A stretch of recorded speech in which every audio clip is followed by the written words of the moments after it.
오늘 요한복음 6장 1절로 15절 말씀을 통해서 감당할 수 없는 문제가 찾아온 이유라는 제목으로 하나님 말씀 증거하겠습니다. 성경으로 해석하는 삶 시리즈 네 번째 시간입니다. 예수님의 기적은 단순한 기적이 아니라 그건 표적이라고 성경은 말합니다. 그 안에 사인이 있다는 것입니다. 의미가 있고 그 메시지가 있다는 것입니다. 그 의미와 메시지를 아는 것, 그것이 정말 중요합니다. 그런데 오늘 이 본문에 보면 그 예수님의 행하신 기적은 그 오병이어의 기적인데 보리떡 5개 물고기 2마리로 약 2만 명 되는 사람들이 먹고 그렇게 있었던 그 기적인데 그 음식을 먹었기는 했지만 그 기적을 베푸신 예수님의 이유, 그 의미, 표적에 대해서는 전혀 알지 못했던 것을 우리가 본문을 통해서 깨닫게 됩니다. 성경은 이와 같이 우리에게 말씀합니다. 요한복음 6장 26절로 27절 우리가 같이 한 목소리 한번 읽어볼까요? 시작. 예수께서 대답하여 이르시되 내가 진실로 진실로 너희에게 이르노니 너희가 나를 찾는 것은 표적을 본 까닭이 아니요 떡을 먹고 배부른 까닭이로다. 썩을 양식을 위하여 일하지 말고 영생하도록 있는 양식을 위하여 하라. 이 양식은 인자가 너희에게 주니 인자는 아버지 하나님께서 인치신 자니라. 지금 예수님께서 그 수많은 사람들이 자기에게 오는 것을 보시면서 이렇게 말씀하십니다. 지금 너희가 나를 찾는 것은 표적을 본 까닭이 아니라 떡을 먹고 배부른 까닭이다. 그 표적, 그 의미를 너희들은 전혀 모르고 있다. 그냥 떡을 먹고 나니까 야 놀랍다, 기적이다 하고 지금 나를 따라오지만 정말 중요한 것은 그 표적을 너희가 그 의미가 뭔지를 알아야 된다라고 하시면서 그 표적의 의미는 썩을 양식을 위하여 일하는 것이 아니라 영생하도록 있는 양식을 위하여 일하는 사람이 되는 결단, 그게 바로 진실로 오병이어의 기적의 사건이다라는 것입니다. 물고기 2마리, 보리떡 5개, 그걸로 2만 명을 먹이시는 예수님 앞에 먹는 문제, 마시는 문제, 입는 문제, 무엇을 먹고 무엇을 얻고 어떻게 살까? 그게 무슨 그렇게 큰 중요한 이슈가 되겠느냐? 그것 때문에 인생 살지 말고 썩지 않는 영생하도록 하는 하나님의 말씀, 그 영원한 천국을 위하여 너의 삶을 살아야 된다. 오병이어의 기적을 맛보면 그것을 깨닫고 그것을 결심해야 된다 하는 것입니다. 실제로 우리가 어떤 가난하고 결핍한 가운데 하나님 앞에 기도하고 간구해서 그 물질의 문제가 해결되고 하나님의 복을 얻으면 무엇을 결심해야 됩니까? 더 이상 돈에 내가 시달리는 인생으로 살면 안 되겠다. 돈 버는 게 목적이 아니라 하나님은 언제든지 필요할 때마다 이걸 주시는데 언제까지 내가 돈 하면서 살거냐. 그게 아니라 정말 하나님을 위해서, 영원한 천국을 위해서, 오늘도 그래서 천국이야? 이걸 질문하면서 내 인생을 다시 설계하고 인생의 궤도를 바꿔야 되겠다. 이걸 결심하는 게 하나님의 은혜와 복을 받은 자의 바른 태도와 자세입니다. 그런데 잘못된 사람들은 어떻게 합니까? 물질 문제가 해결되고 나면 다시 또 삶의 현장으로 그냥 뛰어갑니다. 다시 또 돈 벌려고 그럽니다. 이 문제 풀렸어, 해결됐어, 한숨 쉬고 그러고서 다시 또 뛰어갑니다. 그게 정말 잘못된 삶의 모습이고 그렇게 사는 삶의 모습은 전혀 하나님의 은혜와 그 기적과 능력을 받은 일에 효용이 없는 인생이라는 것입니다. 수많은 삶의 간증이 있어도 내가 지나온 인생 가운데 기도했더니 이런 문제가 해결됐어요. 하나님 이렇게 도와주셨어요. 그렇게 말한다 할지라도 지금 나의 삶에 그래서 천국을 향하여 결단하고 사는 게 아니라면, 그러니까 지금 내 삶의 조건들이 그렇게 사실 중요하지 않아. 하나님이 계시면 되지. 그런 믿음의 고백으로 사는 게 아니라면 지금까지 살았던 그 간증들, 신앙의 연조들 다 쓸데없는 거라는 것입니다. 정말 그들은 표적을 보고서 주님을 따라왔느냐, 먹을 것을 먹고서 주님을 따라왔느냐 하는 것입니다. 우리가 오늘 주님 앞에 예배를 드립니다.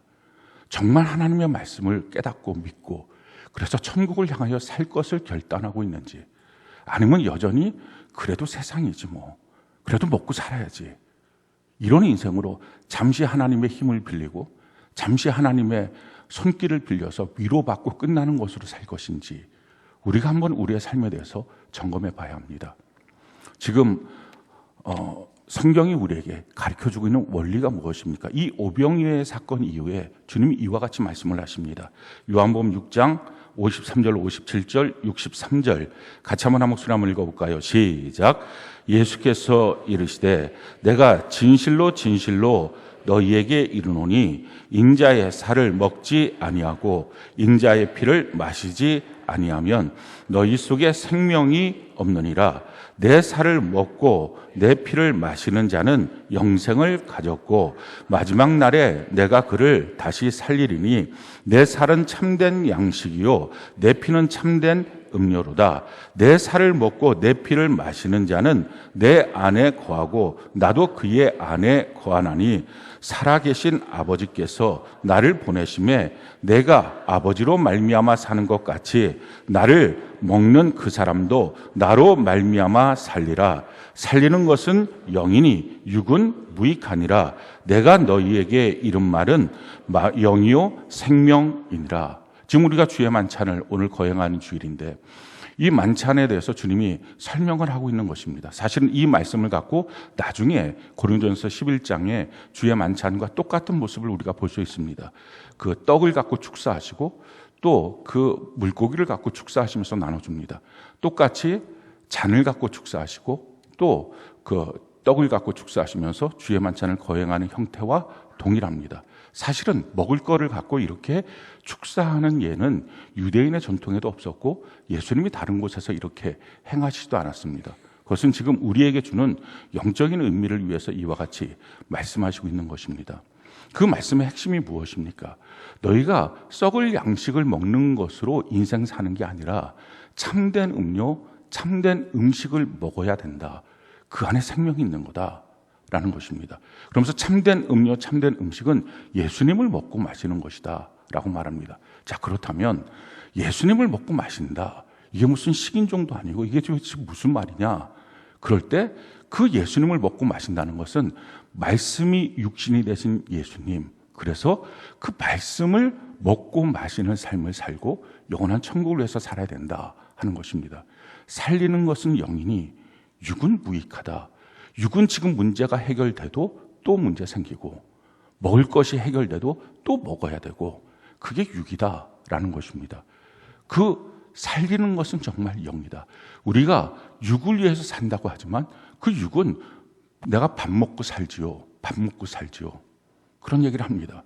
근데 정말 밥 먹고 사는 사람이 있습니까? 결국은 그 밥 먹고 죽는 것입니다. 몇십 년 먹고 나면 그거 먹고 죽는 겁니다. 사람들은 그거 먹고 산다고 말하지만 사실은 먹으면서 점차 죽어가는 인생입니다. 그것은 죽는 것이고 진짜 살리는 것, 그것은 영이다. 그리고 그 영이 바로 하나님의 말씀이다. 말씀을 먹고 살아야 된다 하는 것입니다. 그 말씀을 지금 내 마음이, 내 영혼이 잘 먹고 있느냐 하는 것이 중요합니다. 성경은 우리에게 이와 같이 말하죠. 잠언 4장 23절 같이 한번 한 목소리 한번 읽어볼까요? 시작. 모든 지킬 만한 것 중에 더욱 내 마음을 지키라. 생명의 근원이 이에서 남이니라. 우리 겉에 있는 것들, 그 조건들, 육체적 조건들, 이게 문제가 아니라 정말 중요한 것은 우리의 마음이다 라는 것입니다. 여기서 다 나오는 거다. 마음이 다 하는 것이다. 우리 인생 사는 것, 몸이 하는 것처럼 보이지만 사실은 마음이 다 합니다. 몸이 아파서 일 못하는 사람이 있습니까? 없어요. 마음이 힘들어서 안 하는 거예요. 주님의 일, 환경이 안 좋아서 못합니까? 아니에요. 마음이 병들어서 못하는 것입니다. 우리가 말씀을 들을 때 지식적으로 딸려서 부족해서 말씀을 깨닫지 못합니까? 그렇지 않아요. 마음이 닫혀 있어서 그런 것입니다. 우리 마음이 어떠냐 하는 것입니다. 우리 신앙생활에 그래서 중요한 것은 계속 우리 마음을 바꿔가는 것입니다. 생명의 근원이 마음에서 나는데 그 마음의 상태가 지금 어떠냐 하는 것입니다. 날마다 성경을 읽는 매일 성경 통독 큐티, 또 우리 교회 학교 학생들은 리딩 바이블을 합니다. 그것을 했다 안 했다, 그것보다 훨씬 더 중요한 것은 그걸 성경을 읽으면서 마음이 바뀌어지고 있느냐, 이게 중요합니다. 성경을 읽는데 마음은 안 바뀐다. 이건 참 고약스러운 것입니다. 기도를 합니다. 우리가 성경을 보면 1시간씩 기도하라. 그렇게 말씀합니다. 근데 기도를 하는 것이 참 중요하지만 더 중요한 건 뭡니까? 기도를 통해서 하나님의 마음을 받아서 자기 마음이 바뀌어지느냐 하는 거예요. 아니면 고집스러운 자기만 남고 있느냐. 우리가 전도를 합니다. 근데 전도에서 그래서 실적 올리는 보험회사가 아니잖아요. 전도하면서 정말 영혼을 사랑하는 마음으로 내가 바뀌어지고 있느냐. 그게 중요합니다. 우리가 셀로 모입니다. 그냥 몸뚱아리 하나 툭 던지고 오늘 모였어요. 그럼 됐죠? 그게 아니라 셀로 모이는 이유가 뭡니까? 내 자아를 파쇄하기 위해서. 자아중심적인 삶이 좀 바뀌어지려고. 언제까지 우리가 자기중심적인 인생으로 살겠습니까? 예수님을 내 마음에 모시고 예수님이 주인 돼야 되는데 여전히 자기가 주인 된 모습, 그걸 깨트리기 위해서 공동체로 모이는 것입니다. 나만 주장하는 게 아니라 그 사람을 보기 위해서, 그 사람과 한 몸 되기 위해서 그렇게 해서 모이는 것입니다. 정말 그 마음이 준비되고 바뀌어지고 있느냐. 모임의 출석 체크가 아니라 이게 정말 중요합니다. 가정 안에서 자녀들 돈으로 키웁니까? 자녀한테 교훈과 훈계한다고 말로만 키웁니까? 이렇게 저렇게 이렇게 저렇게. 자녀 안 바뀌죠. 왜 이렇게 자녀 안 바뀌는지 모르겠다고 말을 하는데 마음이 바뀌어야 바뀌죠. 말하는 내 마음이 바뀌어지고 나서 말을 해야 그 자녀가 그 말이 자기 마음속에 들어가서 변화되죠. 그냥 말을 말로 들으면 한쪽 귀로 들어가서 한쪽 귀로 흘러나가죠. 근데 부모의 마음이 바뀌어진 상태에서 말을 하면 그 말이 자녀의 마음에 들어가니까 마음에 들어간 말만 그 자신을 바꾸는 거예요. 나는 자녀를 양육하면서 과연 마음이 바뀌어지고 있는가? 예수님 마음을 닮아가고 있는가? 이웃 사랑한다고 하면서 몸으로 돈으로 얼마 주고 거지 동량 주는 게 아니잖아요. 정말 내 마음이 그를 사랑하는 마음으로 바뀌어지느냐? 자기를 부인하고 자기 십자가를 지고 그래서 주님을 따르는 마음이 다른 진짜 그리스도인. 그게 핵심입니다. 여러분 신앙생활의 핵심이 구원이잖아요. 근데 성경은 특별히 그 구원을 딱 찍어서 이렇게 말을 합니다. 베드로전서 1장 9절. 우리 같이 한번 목소리 한번 읽어볼까요? 시작. 믿음의 결국 곧 영혼의 구원을 받음이라. 우리가 믿음의 결국, 신앙생활의 결국이 뭐냐? 그 목적지가 뭐냐? 구원인데요. 그냥 단순한 구원이 아니라 영혼의 구원이라는 것입니다. 마음이 구원을 받아야 돼요. 교회 오래 다닌 게 문제가 아니라 저 교회에서 이런 일 저런 일 했어요. 그거 아니라 그래서 제가 목사도 하고 장로도 하고 셀장도 하고 이런 거 저런 거 했어요. 그랬던 사람이 있어요. 마태복음 7장에 보면 마지막 날 천국문 앞에서 예수님께 이렇게 말합니다. 제가 선지자 노릇했습니다. 근데 주님이 말합니다. 너 인생길 잘못 들었어. 내가 원했던 게 그게 아니야. 교회 안에서 셀장한다고? 그게 무슨 소용이 있어? 정말 중요한 게 뭐라고? 그걸 통해서 너 마음이 바뀌어서 예수님을 닮은 마음으로 변화되고 있는지, 하나님의 뜻대로 살아가는 삶, 그게 중요하다는 것입니다. 우리가 정말 하고 있는 모든 것들이 마음이 바뀌는지, 그렇다면 여러분들 또 이렇게 질문할 것입니다. 그렇다면 그거 할 필요 없고 마음만 바뀌면 되겠네요. 그릇도 준비가 안 돼 있는데 거기에 물을 어떻게 담습니까? 예수 체질 평가표로 나의 삶을 날마다 만들어가고 내 육체를 만들어가지 않고 어떻게 마음의 부패함을 제거하고 변화받을 수 있습니까? 마음이 변화돼야, 마음이 부패한 상태로 있으면 말씀을 들어도 말씀을 봐도 기도를 해도 다 자기중심적으로 부패한 마음으로 받기 때문에 그 말씀을 갖고 하나님 대적하고 그 말씀을 갖고 교회를 대적하고 그 말씀을 갖고 형제 자매들을 찌르는 칼로 숨습니다. 하나님의 말씀의 검은 나를 향해야지 남을 향하는 게 아닙니다. 그러니 마음의 부패함이 제거돼야 진짜 믿음이 작동하고 진짜 믿음이 작동해야 하나님의 말씀을 받고 붙잡고 말씀대로 살아서 영원한 천국에 가는 거룩한 백성이 되는 것입니다. 우리 마음이 날마다 바뀌어지고 있느냐 하는 것이 중요합니다. 그런데 왜 신앙생활 하면서 마음이 안 바뀔까요? 도대체 무슨 일이 있어서 말씀을 듣는데도 마음이 안 바뀌고 교회는 나오는데 얼마큼 교회 나왔습니까? 어떤 사람이 이래요. 저 모태신앙이에요. 너 정말 모태신앙이니? 너 너무 형편없는데? 너 예배 한번 제대로 안 드리잖아. 그런데도 좀 모태신앙이에요. 그러면서 교회는 나옵니다. 자, 그런데 왜 그렇게 오랫동안 나오는데 마음 한 자락도 바뀌지 못할까요? 이유는 자기가 인생을 살면서 신앙생활을 하면서 마귀의 덫에 걸려 있어서 그렇습니다. 이걸 우리가 정말 정신 똑바로 차리고 깨달아야 돼요. 여러분들 그냥 사는 것 같습니까? 어떤 사람은 자유롭게 하나님의 동산 안에서 뛰어다니는 사람이 있는가 하면 어떤 사람은 덫에 걸려서 점점점 무디어가면서 그 영혼이 죽어가는 사람이 있습니다. 시간이 지나면서 사는 게 아니라 성숙하는 게 아니라 점점 죽어가는 사람이 있습니다. 자, 그러면 마귀가 쳐놓은 덫이 뭡니까? 예수 믿고 구원받았다고 하는데 교회는 나오는데 마귀가 쳐놓은 덫에 걸려서 허덕거리고 죽어가는 사람. 성경은 세 가지의 덫이 있다는 거예요.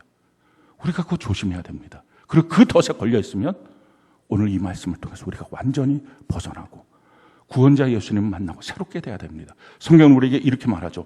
누가복음 21장 34절 같이 한번 목소리 읽어볼까요? 시작.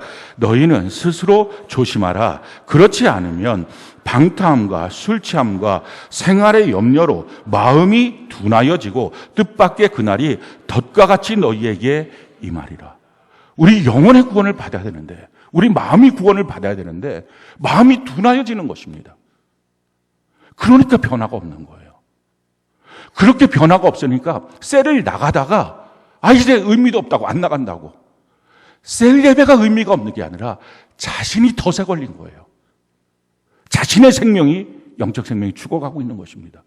큐티가 의미가 없는 게 아니라 일기 쓰는 게 의미가 없는 게 아니라 기도하는 시간이 의미가 없는 게 아니라 전도하는 게 의미가 없는 게 아니라 지금 자기가 덫에 걸려 있는 거예요.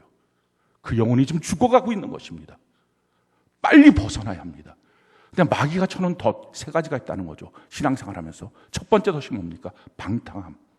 특별히 방탕함이라는 것은 성적인 타락입니다. 예수 믿으면서도 성적 타락에 빠져 있는 것. 거기서부터 빨리 벗어나야 합니다. 그것은 마귀가 쳐놓은 덫입니다. 두 번째, 술 취함. 어떤 분들이 이럴 겁니다. 저는 술은 먹긴 해도 취하진 않아요. 그게 그겁니다. 술을 보지도 말라 그랬습니다. 그게 지금 걸려 있는 거예요. 그리고 그 영혼은 점점 죽어가는 것입니다. 세 번째 뭡니까? 생활의 염려. 인생 살면서 어떻게 염려가 없을까요? 직장생활 하면서 어떻게 염려가 없을까요? 왜 살면서 자녀 키우면서 왜 염려가 없을까요? 끊임없는 염려가 있을 건데 그 염려가 마귀가 쳐놓은 덫이라고요? 그래서 셀로 모일 때도 직장에서 이렇게 피곤하고 이렇게 피곤해요. 그래서 저는 큐티할 시간이 없어요. 그래서 자녀들 리딩 바이블 하고 일기 써줄 시간이 없어요. 저는 이렇게 피곤해요. 그게 지금 마귀의 덫에 걸려서 당신의 영혼이 죽어가고 있다는 외침입니다. 그 상태로 계속 가면 평생 교회를 나오고 제가 여러분들 장례식을 집례해도 지옥 갑니다. 우리 정신 똑바로 차려야 됩니다. 돈 문제로 염려하고 걱정합니까? 살면서 생활의 염려로. 그게 지금 마귀가 쳐놓은 덫이라는 것입니다. 그날이 덫과 같이 너희에게 올 것이다. 우리 깨달아야 합니다. 자, 그럼 어떻게 살아야 돼요? 우리 삶에는 수많은 염려거리들이 있을 텐데 그 염려거리들에서 하나님의 방안이 무엇입니까? 성경이 우리에게 이와 같이 말씀합니다. 마태복음 6장 25절로 34절 같이 한번 소리 한번 읽어볼까요? 시작. 그러므로 내가 너희에게 이르노니 목숨을 위하여 무엇을 먹을까 무엇을 마실까 몸을 위하여 무엇을 입을까 염려하지 말라. 목숨이 음식보다 중하지 아니하며 몸이 의복보다 중하지 아니하냐. 공중에 새를 보라. 심지도 않고 거두지도 않고 창고에 모아 들이지도 아니하되 너희 하늘 아버지께서 기르시나니 너희는 이것들보다 귀하지 아니하냐. 너희 중에 누가 염려함으로 그 키를 한 자라도 더할 수 있겠느냐. 또 너희가 어찌 의복을 위하여 염려하느냐. 들의 백합화가 어떻게 자라는가 생각하여 보라. 수고도 아니하고 길쌈도 아니하느니라. 그러나 내가 너희에게 말하노니 솔로몬의 모든 영광으로도 입은 것이 이 꽃 하나만 같지 못하느니라. 오늘 있다가 내일 아궁이에 던져지는 들풀도 하나님이 이렇게 입히시거든 하물며 너희일까 보냐. 믿음이 적은 자들아, 그러므로 염려하여 이르기를 무엇을 먹을까, 무엇을 마실까, 무엇을 입을까 하지 말라. 이는 다 이방인들이 구하는 것이라. 너희 하늘 아버지께서 이 모든 것이 너희에게 있어야 할 줄을 아시느니라. 그런즉 너희는 먼저 그의 나라와 그의 의를 구하라. 그리하면 이 모든 것을 너희에게 더하시리라. 그러므로 내일 일을 위하여 염려하지 말라. 내일 일은 내일이 염려할 것이요 한날의 괴로움은 그날로 족하니라. 무엇을 먹을까, 무엇을 입을까, 뭘 어떻게 살까, 앞으로 내 자녀는 뭐 먹고 살까, 그거 다 이방인들, 하나님 아버지가 없는 자들이 구하는 방식이다라는 것입니다. 여러분들 직장생활 하는 것 단순히 돈 벌기 위해서, 먹고 살기 위해서, 그게 세상 사람, 이방인, 그게 지금 예수 믿는 사람이라고 하고 있다면 마귀의 덫에 걸려있는 사람입니다. 규태할 시간 없다고요, 일기 쓸 시간이 없다고요, 마음이 없다고요, 셀명만 하는 거 힘들다고요. 다 뭡니까? 마귀의 덫에 걸려있지 말라는 것입니다. 돈 벌려고 하다 보니까 이렇게 피곤해요.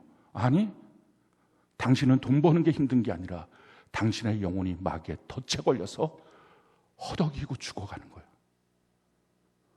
우리가 이 사실을 깨달아야 합니다. 성경이 우리에게 뭐라고 말합니까? 먼저 그 나라와 그 의를 구해. 나머지를 다 하나님이 더하여 주실 거야. 그러니까 직장에서도 하나님의 나라, 하나님의 통치, 하나님의 의, 십자가의 의, 가정에서도 하나님의 나라, 하나님의 통치, 하나님의 다스림, 그걸 구하고 살라는 것입니다. 우리 정말 말세를 맞이해서 정신 똑바로 차려서 우리 중에 있는 대부분의 사람들, 청장님들 30년, 40년, 50년 후면 마지막 우리의 육신의 때가 맞춰집니다. 그때 우리의 현재가 뭐가 될지, 천국인지 지옥인지 지금 결정하는 것입니다. 여러분, 염려로, 방탕으로, 술 취함으로 마귀의 덫에 걸려있지 말고 거기서부터 벗어나와서 우리가 믿음으로 먼저 그 나라와 그 의를 구하면 나머지를 하나님이 어떻게 공급하시는지, 직장생활 게으르게 하라는 말이 아닙니다. 먼저 그 나라와 그 의를 구하겠다고 결단하는 사람이 불성실하게 직장생활 할 것 같습니까? 가정 안에서 엉뚱한 일 벌이면서 가정생활 할 것 같습니까? 얼마나 요모저모 치밀하게 하나님 주신 지혜로 계획 세워서 살지 않겠습니까?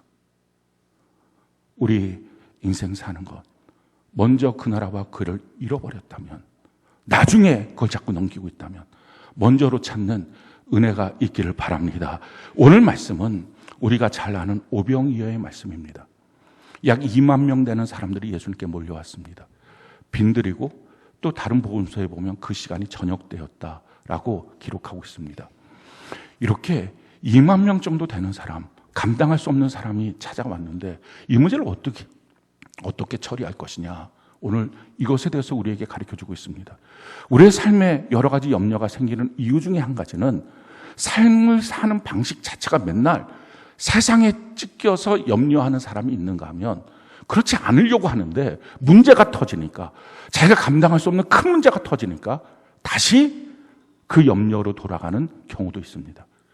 만약에 자기는 하나님의 뜻대로 살려고 하는데 감당할 수 없는 큰 문제가 터져서 자꾸 관심이 그 문제 쪽으로 빠지고 있다면 오늘 말씀 듣고 마귀가 쳐놓은 덫에 걸리지 말고 하나님이 예비하신 길로 걸어가는 은혜가 있기를 바랍니다.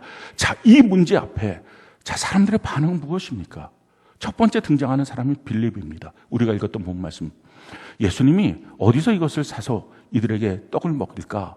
그렇게 했더니 이 빌립이 200데나리온 되는 돈이 있어도 그 떡 못 삽니다. 사도 소용없습니다. 이거 사갖고 이 사람들 코에도 못 붙입니다. 좀 그렇게 말했습니다. 첫 번째 유형은 어떤 문제가 다가오면 굉장히 합리적이고 계산적인 사람입니다. 이거 내가 할 수 있다, 없다. 이거 안 되는 거다. 전에도 내가 생각해 본 적도 없고 이런 일에 내 경험도 없다. 이거 안 되는 거 딱 끊어. 나 못해요. 라고 그냥 팽개치는 것입니다. 그거 되게 현명한 것 같지만 사실은 맨날 자기가 했던 것만 하고 살겠습니까? 하나님이 자기 한계를 늘려나가서 하나님이 전천으로 글을 쓰시고자 할 때 맨날 나는 요만큼 요 정도. 그게 뭐 하는 겁니까? 그 분량이 늘려놔야죠. 그러니까 그게 지금 하나님이 인도하시는 손길을 거절하는 것입니다. 두 번째, 안드레라는 사람입니다. 이 안드레는요, 예수님께 어떤 아이가 보리떡 5개, 물고기 2마리 들고 왔습니다. 그런데 이게 뭐가 되겠습니까? 빌립보다는 조금 낫습니다. 빌립은 아예 계산하고 처음부터 팽개치고 이건 내가 못해요. 이건 내가 생각도 안 했고 경험도 없고 할 수도 없는 일이고 내가 내 능력 바뀝니다. 아니 자기 능력 밖에 있는 일을 왜 하나님이 주셨을까요? 너의 능력이 그 정도가 아닌 걸 너가 좀 깨달으라는 것입니다. 키워나가라는 것입니다. 하나님 널 더 쓰시기를 원한다는 것입니다. 첫 번째 빌립 같은 사람, 두 번째 안드레 같은 사람. 그래서 좀 시도를 해요. 한번 좀 해볼게요. 제가 감당이 될지 안 될지 모르겠어요. 한번 해볼게요. 근데 합니다. 근데 금방 포기해요. 여러분, 뭔가를 할 때 왜 금방 포기가 될까요?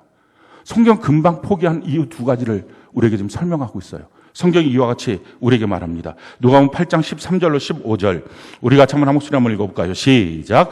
바위 위에 있다는 것은 말씀을 들을 때에 기쁨으로 받으나 뿌리가 없어 잠깐 믿다가 시련을 당할 때에 배반하는 자요, 가시떨기에 떨어졌다는 것은 말씀을 들은 자이나 지내는 중 이생의 염려와 재물과 향락의 기운이 막혀 온전히 결실하지 못하는 자요, 좋은 땅에 있다는 것은 착하고 좋은 마음으로 말씀을 듣고 지키어 인내로 결실하는 자니라. 왜 결실하지 하는 데까지 나가지 못할까? 첫 번째, 그 뿌리가 없기 때문이라는 것입니다. 근데 뿌리가 없는 이유, 그래서 시련은 금방 말라버린다는 거죠. 왜 그런 일이 생기느냐? 누가복음 8장 6절 같이 한번 한 목소리 읽어볼까요? 시작.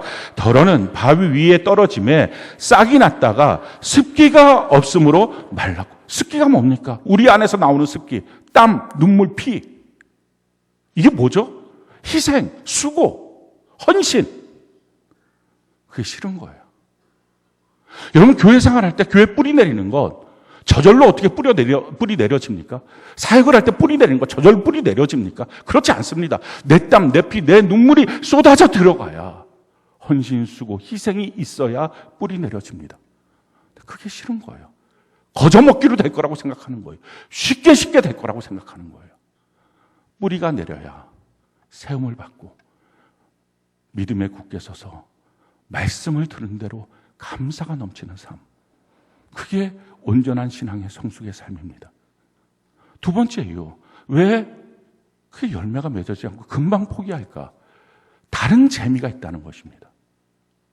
맡겨진 일에 대해서 하나님 앞에 열정이 아니라 다른 재미, 세상의 재미, 다른 것들에 관심이 빠져 있다는 것입니다. 그래서 성경은 말합니다. 누가 결실하느냐? 착하고 좋은 마음으로 있는 사람. 마음이에요. 몸이라고요? 아니에요. 전 지금까지 몸이 힘들어서 주일 못하는 사람 단 한 명도 본 적이 없습니다. 전에 수유동에 있을 때 병원에 입원했어요. 그 입원한 그분이 주일날에 휠체어를 타고 왔어요. 병원에다 간곡히 부탁해서. 아무리 아파도 전주님께 예배하고, 그날이 또 전도주일이었는데 저 전도 대상자 초청해서 주님께 왔어요. 몸이 아니에요. 마음이에요. 하나님 앞에 헌신하고 수고하는 것 다 마음의 문제예요. 지금 우리 마음이 어떠냐? 우리 마음이 더러워져 있느냐? 악한 마음이냐? 오늘 우리 마음이 변화되고 새로워지는 은혜가 있기를 바랍니다. 그리고 세 번째, 어떤 감당할 수 없는 문제가 생길 때 사람들이 이렇게 생각합니다. 야, 요거는 누구한테 나눠주고 요건 누구한테 나눠주고. 인력이 더 있어야 돼. 사람이 더 있어야 돼. 그래갖고 쫙 나눠서 이렇게 분배해서 균형 있게 좀 효과적으로 효율적으로 일을 진행해야 돼 라고 생각합니다. 근데 주님이 이렇게 말해요. 성경이 마태복음 14장 15절로 16절, 지금 이 오병이어의 기적의 사건 전에 제자들의 반응이 이렇습니다. 15절 16절 같이 한번 읽어볼까요? 시작. 저녁이 되매 제자들이 나와 이르되 이곳은 빈들이요 때도 이미 저물었으니 무리를 보내어 마을에 들어가 먹을 것을 사 먹게 하소서. 예수께서 이르시되 갈 것 없다. 너희가 먹을 것을 주라. 각자 알아서 하게 합시다. 분배합시다. 일이 이렇게 지나치게 많은데 나 혼자 어떻게 이걸 감당해요? 밤 꼬박꼬박 새라고요? 나누어서 합시다. 주님이 말씀합니다. 그냥 너가 해. 할 수 있으니까 준 거고 해야 되니까 준 것입니다. 그걸 통해서 하나님이 원하시는 게 있으니까. 자, 그러면 도대체 감당할 수 없는 건 분명한데 왜 이런 일이 내게 생겼을까요? 그리고 그 일을 통해서 하나님이 원하시는 건 뭐고 어떻게 그 문제를 해결해야 할까요? 우리가 성경을 읽다 보면 여러분들이 집중해서 읽어야 될 내용들이 있어요. 그게 뭐냐면은 주님이 하신 말씀이고요. 주님의 특별한 질문들이에요. 성경을 읽을 때 예수님의 질문이 뭐였는지 여기에 더 방점을 두고 성경을 집중해서 읽어봐야 됩니다. 오늘 이 문제 앞에 예수님의 질문이 뭐였어요? 질문이 이런 것입니다. 5절 우리 같이 한번 읽어볼까요? 5절 같이 한 목소리 시작. 예수께서 눈을 들어 큰 무리가 자기에게로 오는 것을 보시고 빌립에게 이르시되 우리가 어디서 떡을 사서 이 사람들을 먹이겠느냐 하시니. 지금 예수님의 질문이 뭡니까? 어디서 떡을 살까? 이걸 물어본 거예요. 그랬더니 빌립이 뭐라고 답변하죠? 7절에 보니까 빌립이 대답하되 각 사람으로 조금씩 받게 할지라도 200데나리온의 떡이 부족하리이다. 여러분 눈치채셨습니까? 예수님은 어디서 떡 사야 되니? 근데 빌립은 200데나리온 돈이 있어도 떡 못 사요. 어디서가 아니라 이만큼의 양이 필요해요. 질문을 잘 못 들으면 공부 못하는 학생이에요. 그럼 공부 잘하는 비결이 뭔지 아십니까? 시험 문제를 보면 질문이 뭔지를 정확하게 알아야 돼요. 근데 어떤 학생들은 공부 못하는, 자기는 열심히 맨날 밤새워서 공부했다는데 성적은 맨날 20점, 30점, 15점 이런 사람들 특징은 뭐냐면은 질문을 안 봐요. 답만 봐. 그리고 답을 딱 보면서 답이 될성 싶은 걸 찍어요. 그러니까 항상 다 틀리는 거예요. 질문을 보면 정확하게 답이 나옵니다. 질문이 뭐예요? 어디서 떡 살까? 근데 지금 빌립은 뭐라고 말해요? 오답이죠. 이만큼 있어도 안 돼요. 어디서 떡 사야 돼요? 지금 어디서 이 문제를 풀어야 돼요? 주님의 질문이 뭡니까? 어디서 떡 사야 돼? 너가 나한테 와야지. 내가 줄 건데. 지금 그거예요. 어디서 이 문제를 풀어야 돼요? 주님 말씀, 너가 나한테 와야지. 내가 문제 해결자인데. 내가 해줄 건데. 그럼 예수님께 나가서 우리가 이 문제를 어떻게 풀어요? 그때 주님이 원하시는 게 뭡니까? 너가 내게 기도하면 돼. 지금 감당이 안 되는 문제를 주신 이유, 기도를 가르쳐 주기 위해서. 사랑하는 성도 여러분, 기도를 배우셔야 합니다. 정말 기도를 하셔야 합니다. 그리고 기도의 위력을 경험하셔야 됩니다. 그래야 이 땅을 살아갈 때 능력의 주님 안에서 제대로 된 삶을 살 수 있습니다. 맨날 사람한테 가서 돈 빌리고 돈 받고 자기 부모한테 가서 돈 빌리고 강도입니까? 부모가 당신에게 빚졌습니까? 문제만 터지면 그렇게 가서 쫓아다니고 이 사람 저 사람한테 민폐 끼치고 그렇게 하지 마십시오. 지금 주님이 원하시는 게 뭡니까? 어디서 이 문제를 해결하니? 주님께요. 이게 정답이에요. 주님께 어떻게 해요? 기도로. 자, 기도에 대해서 성경이 이렇게 말합니다. 누가복음 11장 1절, 2절, 5절, 10절. 우리가 한번 목소리 한번 읽어볼까요? 시작. 예수께서 한 곳에서 기도하시고 마치심에 제자 중 하나가 여짜오되 주여 요한이 자기 제자들에게 기도를 가르친 것과 같이 우리에게도 가르쳐 주옵소서. 예수께서 이르시되 너희는 기도할 때에 이렇게 하라.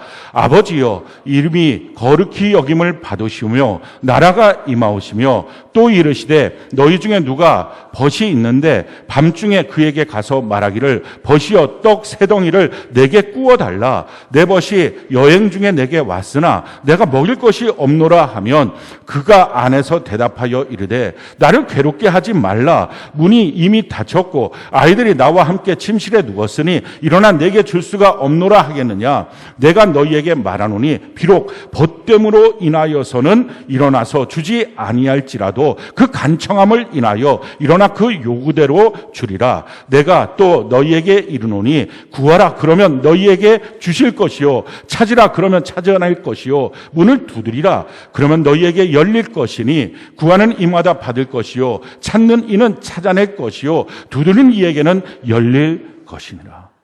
지금 예수님께서 한적한 곳에 가서 기도하고 오셨습니다. 그랬더니 제자들이 말하죠. 주님 우리 기도를 가르쳐 주세요. 그래서 주님이 말씀하십니다. 그게 우리가 잘 아는 주기도문이에요. 주님이 가르쳐 준 기도. 하늘에 계신 우리 아버지요. 이렇게 하는 기도입니다.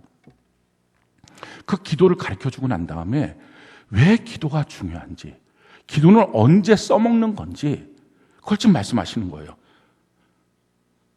너희 중에 누가 벗이 있는데 밤중에 그에게 가서 말하기를 벗이여 떡 3덩이를 내게 구워달라.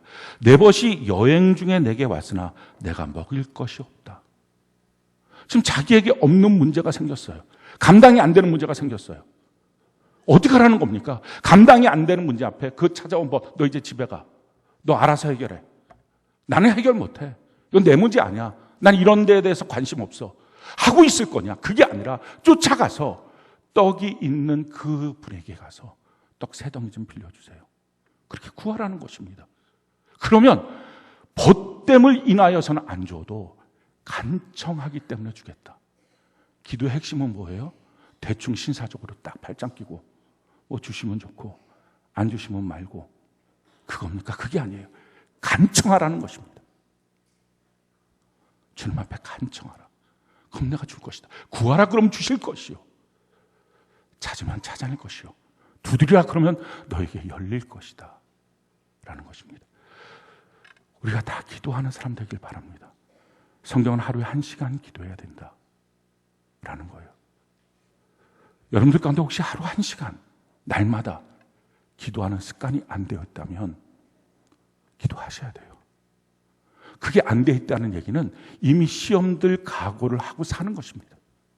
아까 말씀드렸던 마귀의 덫에 걸릴 각오를 하고 사는 것입니다. 아직까지 안 걸려도 이제 걸릴 거예요. 왜 술 취함에 빠집니까? 왜 성적 타락에 빠지고 설사 거기에 대한 구체적인 죄를 범하지 않았다 할지라도 자기의 생각과 마음과 눈이 엉뚱한 데로 향하고 관심이 향하고 있고 또 생활의 염려, 걱정, 근심, 돈 걱정, 자기 집 문제, 자기 자녀 문제 이런 거에 끊임없이 걸려 있을까요? 성경은 말합니다. 기도가 없어서 덫에 걸린 거야. 덫에 걸리면 너가 마귀의 덫에 걸려서 영혼의 생명이 죽어가 라는 거예요. 기도하셔야 됩니다. 혹시 1시간 기도가 처음부터 힘들다면 처음에 10분, 20분, 30분, 1시간 기도의 분량을 늘려나가시기 바라요. 제일 좋은 건 성전 기도가 제일 좋습니다. 그러나 성전 기도가 힘들다면 여러분들 있는 터전에서 출퇴근할 때 차 안에서 집에서 정해진 시간 안에 그렇게 정해진 공간 안에서 가능하면 기도해야 하는 것 그것이 참 중요합니다. 하나님 앞에 기도하는 건 어떻게 기도해야 됩니까? 첫 번째는 뭐예요? 기도는 배워야 된다는 거예요. 오늘 1절 누가복음 11장 1절 우리 다시 한번 읽어볼까요? 시작. 예수께서 한 곳에서 기도하시고 마치심에 제자 중 하나가 여짜오되 주여 요한이 자기 제자들에게 기도를 가르친 것과 같이 우리에게도 가르쳐 주옵소서. 사람들의 착각은 이거예요. 기도는 그냥 한다고 생각해요. 그냥 자기 마음이 울적하고 힘들고 괴로우면 그냥 가서 하나님 하고 이름 부르고 그냥 이렇게 하면 되지. 근데 기도는 배워야 되는 겁니다. 기도를 배우지 않은 기도는 안 되는 거예요. 겸손하게 내가 기도를 배워야 되겠다. 이 각오부터 하는 것입니다. 기도는 어떻게 배워야 됩니까? 첫 번째 기도의 대상이 중요해요. 우리는 기도하는 내 마음이나 내용이라고 생각하는데 기도는 대상이 중요해요. 그래서 예수님 가르쳐 주십니다. 하늘에 계신 우리 아버지요. 주님 기도죠. 하늘에 계신 우리 아버지께 기도하는 것입니다. 그분은 나를 아세요. 내가 어떻게 태어났고 어떻게 살아왔고 지금 내 삶이 문제가 뭔지. 근데 문제는 하나님이 나를 아시는 것처럼 나도 하나님을 알고 있느냐 하는 거예요. 하늘에 계신 우리 아버지. 나만의 아버지가 아니라 그들의 아버지도 되는 우리 아버지. 그래서 그들과의 관계 속에 엉망진창 만들어 놓고 기도하지 말고 그들 관계 먼저 풀어라. 이게 성경의 가르침이죠. 하늘에 계신 우리 아버지, 이 땅의 문제를 다 덮고 해결할 수 있는 능력의 아버지. 그러면서 어떻게 됩니까? 이름이 거룩히 여김을 받으시오며. 하나님의 이름 때문에 울어보셨습니까? 하나님의 이름이 땅에 떨어지는 문제 때문에 울어보셨습니까? 수많은 정치인들이, 수많은 사람들이, 내 옆에 있는 친지들이 함부로 말하는 말들 때문에 하나님은 어떻게 이럴 수 있습니까? 하나님의 말씀이 점점 어거지로 바뀌어지고 있습니다. 하는 것 때문에 울어보셨습니까? 하나님 때문에 울었던 눈물 한 방울이 내 삶의 문제에 대해서는 울지도 않아도 아버지라고 하는 외침 하나로 하나님이 해결해 주십니다. 내가 손들면 저녁 제사를 드리는 것처럼 인정하시고, 낯빛을 들면 내가 너를 알아, 그렇게 하십니다. 하늘에 계신 우리 아버지 이름이 거룩히 여기시며 나라가 임하오시며, 하나님의 나라, 하나님의 통치를 내가 받기를 원합니다. 하나님의 말씀의 통치를 받기를 원합니다. 내가 무엇을 하든 어떻게 살든 나는 주의 말씀대로 살기를 원합니다. 뜻이 하늘에서 정해지는 것처럼 땅에서도 이루어지기를 원합니다. 그렇게 하나님 아버지를 바라보면서 아버지, 그렇게 기도하는 것입니다. 많은 말을 하지 않아도 차라리 기도는 듣는 것입니다. 하나님의 마음이 뭔지, 하나님의 뜻이 뭔지. 아버지, 너무 속상하고 힘들 때 육신의 부모님한테 가서 그냥 무릎 꿇고 가만히 있어도 위로가 되는 것처럼, 너무 답답하고 괴로울 때 하나님 앞에 나와서 아버지 하는 것만으로도 주님의 마음을 알기 시작하면 됩니다. 두 번째, 하나님 아버지께 기도하는 것. 대상이 분명하고 정확해야 됩니다. 두 번째 기도하는 것. 기도할 때는요, 믿음으로 구해야 됩니다. 의심의 마음이 있으면 의심의 마음을 쫓아내고, 혼미한 마음 있으면 혼미한 마음을 쫓아내고, 기도하다 졸다 기도하다 딴 생각하다 그거 다 버리고 주님 앞에만 집중하는 것. 성경은 우리에게 이렇게 말합니다. 마가복음 11장 24절 25절. 우리 같이 한번 목소리 한번 읽어볼까요? 시작. 그러므로 내가 너희에게 말하노니 무엇이든지 기도하고 구하는 것은 받은 줄로 믿으라. 그리하면 너희에게 그대로 되리라. 서서 기도할 때에 아무에게나 혐의가 있거든 용서하라. 그리하여 하늘에 계신 너희 아버지께서도 너희의 허물을 사하여 주시리라 하시니라. 믿음을 갖고 기도하라. 의심하는 자는 아무것도 받을 생각을 하지 말라 하는 것입니다. 어떤 마을에 비가 하도 내리지 않아서 온 동네 사람들이 다 모여서 우리 하나님께 기도합시다, 비 내리기 위해서 기도합시다, 그렇게 다 모여서 기도했다는 것입니다. 열심히 하나님께 기도하니까 정말 마른 하늘에 구름이 몰려와서 비가 막 쏟아지기 시작했어요. 와, 기도했더니 하나님 응답하셨다고. 근데 그때 너무 좋아하고 박수치고 있는 동안에 한 소년이 우산을 쫙 피더니 우산 쓰고 집으로 걸어가다는 것입니다. 근데 모든 동네 사람들이 그 소년을 보고 저 아이 때문에 주님이 응답하셨다, 그렇게 말했다는 거예요. 아니, 비 내리기 위해서 기도하러 왔으면 우산 정도는 준비하고 와야지.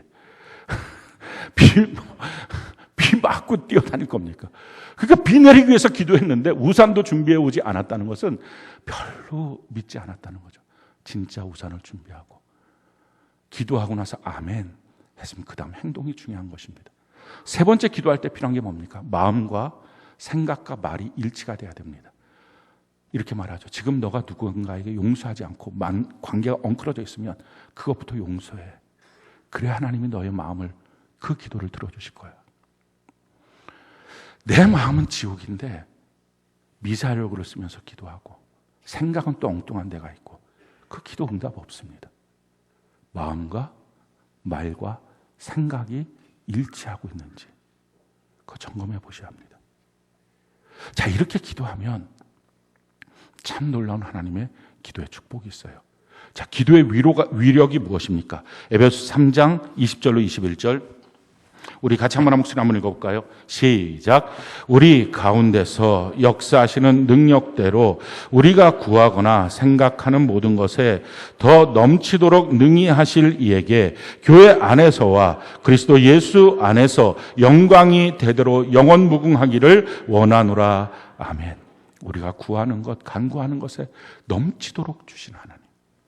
기도는요, 항상 내가 기도한 것보다 적게 주지 않아요. 내가 기도한 것만큼 주지도 않아요. 내가 생각하지도 못했던 것 너무 넘치도록 전지하고 전능하신 하나님이 채워주십니다. 왜 감당할 수 없는 문제가 생겼습니까? 하나님께 나오라는 거예요. 기도를 배우라는 거예요. 그래서 능력 주시는 주님 안에서 내가 모든 걸 할 수 있는 전천후 그리스도인, 정말 세상의 리더로 살아가도록, 그런 부모 밑에 배운 자녀, 세계적인 리더 되고 크리스찬 리더가 되는 것입니다. 자녀 교육 말로만 돈으로만 시키는 게 아니라 자기가 먼저 기도하고, 자기가 먼저 말씀 보고, 자기가 먼저 마음을 바꾸고, 자기가 먼저 자아를 파쇄시키고 셀로 모이고 함께하고, 자기 안에 있는 온갖 악한 것들 좀 뽑아내고 마음 바꾸고 주님 안에 서는 것입니다. 성경이 우리에게 이렇게 말합니다. 빌립보 4장 13절, 우리가 한번 한 목소리 읽어볼까요? 시작. 내게 능력 주시는 자 안에서 내가 모든 것을 할 수 있느니라. 아멘이십니까? 우리 주님 안에서 내가 모든 걸 할 수 있는 사람이라는 것을 깨닫게 하기 위해서 내 한계 분량 너머에 있는 것들을 가끔 주님이 우리에게 주십니다. 그래서 주님이 이런 분이시구나, 살아있는 신앙, 살아있는 간증 누리기 위해서. 그래서 내가 이 땅에 사는 동안 내 분량만큼, 내 생각만큼 사는 게 아니라 그걸 넘어서서 주님과 함께 일하는 거룩한 백성으로 사는 것입니다. 저와 여러분들이 이렇게 살아가는 은혜가 넘치기를 예수님 이름으로 축원합니다.